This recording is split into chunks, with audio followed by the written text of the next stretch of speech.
to another episode of Connection, the Heart of Early Childhood podcast. My name is Katrina Gallegos, and I am going to have the wonderful opportunity of interviewing Misty Hunter. She's one of our coaches here at the Central Regional Educational Cooperative. So let's find out a little bit more about Misty as she's been coaching for a little bit. Hello, Misty. How are you doing today? Hi, I'm good. Thank you for having me, Katrina. How are you? I'm doing well. This is such an honor to have you on the podcast today. So tell us a little bit about where you are currently living and how long you've been coaching for. Sure. So currently I live in Rio Rancho, New Mexico. I live in the very, very northern part of Rio Rancho. So I'm actually really close to Bernalillo. And I have been a coach. This is my third year with the CREC, but prior to being with the CREC, I was an internal coach or an in-person in the school building coach in Rio Rancho. Wow, that is awesome. Well, that is pretty neat. We definitely love Rio Rancho. And I got to say this on a side note, everyone, Rio Rancho is growing and it's so big. It's amazing. If you haven't been out that way in a while, take a drive sometime. It's really beautiful. So, Misty, for our first question I have for you, as you look back on last year, what were some of the most significant changes you did observe with teachers' instructional practices? So I was really excited about the teachers that shared with me that they felt very empowered through our coaching sessions and just having the joy of their own authorship and ownership being celebrated in their classrooms, being very focused on their goals and how they wanted to improve as a teacher. Just kind of reigniting that fire of success within them. When teachers set their goals, they are setting goals based on things they have control over. And so they were able to feel very successful in reaching their goals because they had control over all of the elements within the goal that they set.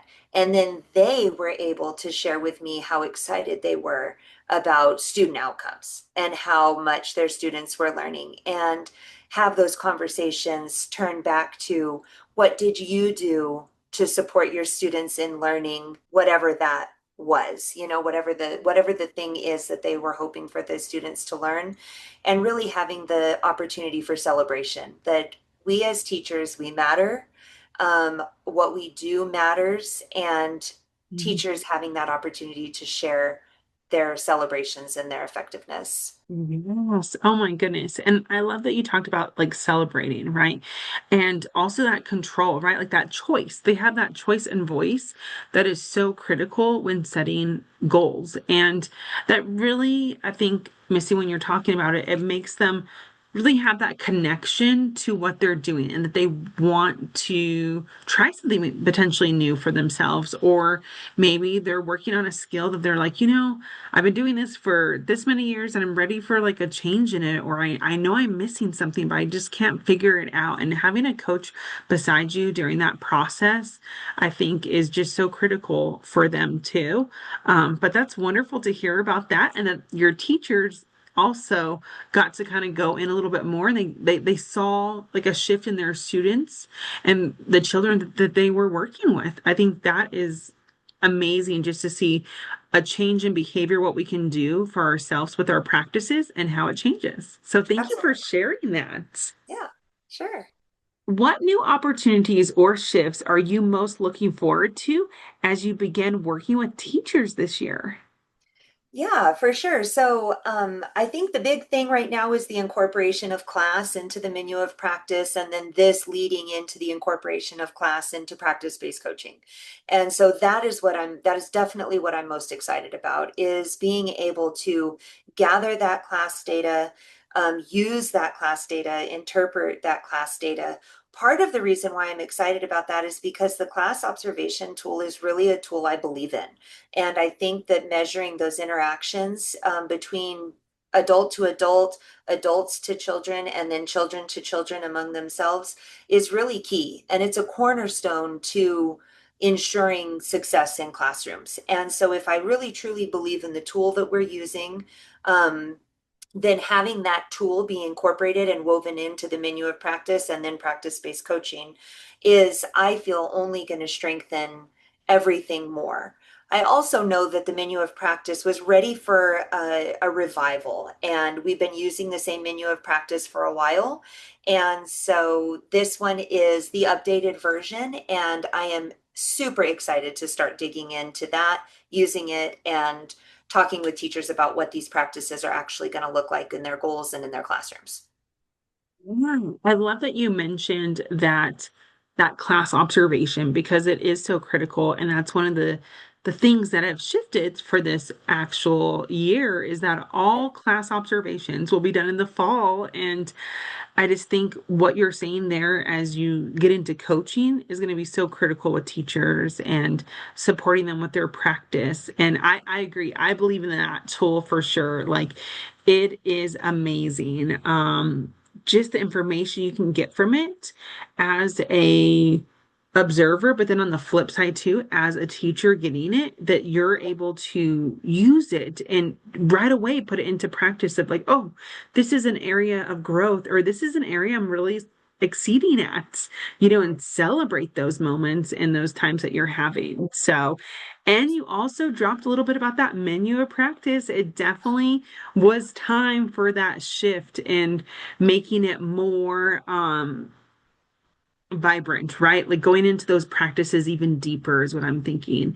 And the menu practice. So, everyone out there, still, if you have not seen it yet, which you probably have, but this is something I think is a gift to teachers and coaches as they work together on supporting practices and supporting, teachers' growth. So, now, Misty, when we're thinking about this one, what excites you most about supporting teachers' growth and practice in the upcoming months or throughout this year, you can even say?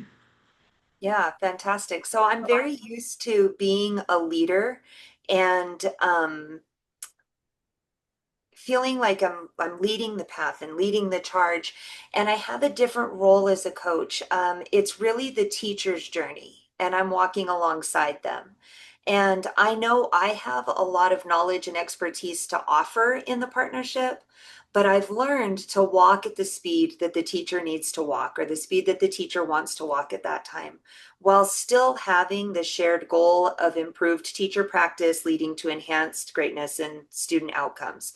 And so I'm really excited about the partnership with teachers and working alongside them as a sounding board, as a conversationalist to work through some of the challenges that come up in our classrooms and relate to teachers about the challenges that come up in the classroom. But also move past that into some problem solving and to goal setting that can just enhance the quality of life for our educators and then by proxy the students that they serve. So I'm just excited and I absolutely love this job. So I hope that kind of comes through too in my coaching. Yes, I bet everyone loves having you as a coach too, all the teachers that get to work with you. And so, yeah, well, lots of growth there and excitement as you get for or getting ready is what I should say to continue to work with teachers. So, this is one of my favorite parts of our podcast is the rapid fire questions. So, what do you love most about New Mexico, Misty? The food. I love the food. Mexican food is the best. I love the flavors. All the flavors are fantastic and can't leave out tortillas, those warm, fresh, homemade tortillas from Santa Fe and Oh, tamales. Oh my gosh, I love the food. So yes. Okay, then I have to ask you too, since you love the food, tell me, is it red, green, or Christmas for you? for me, it's green. Yeah, I like green chili too. I don't mind Christmas though. I feel like as I've gotten older, I like to do a little bit more red chili now, but it is really good. And I don't know if you've been out and about, Misty, and if you've been smelling that green chili roast right Love it. now. Oh, it's the best I smell. love it. It's Yeah. Yes, absolutely. It is the best smell. I just hang out in the parking lot of grocery stores that are doing the chili roasters. I'm like, I'm just here loitering. Don't mind me. Yes, yes. It just is wonderful just to be around and have that. So hopefully everyone else that's listening in today gets to go out and go for a walk and maybe get to smell that green chili roasting, and hopefully everyone enjoys that. But Misty, thank you so much for your time today, and we look forward to all the great things that you're going to do with your teachers this year. Awesome. Thank you for having me. I appreciate the opportunity to share. You're welcome.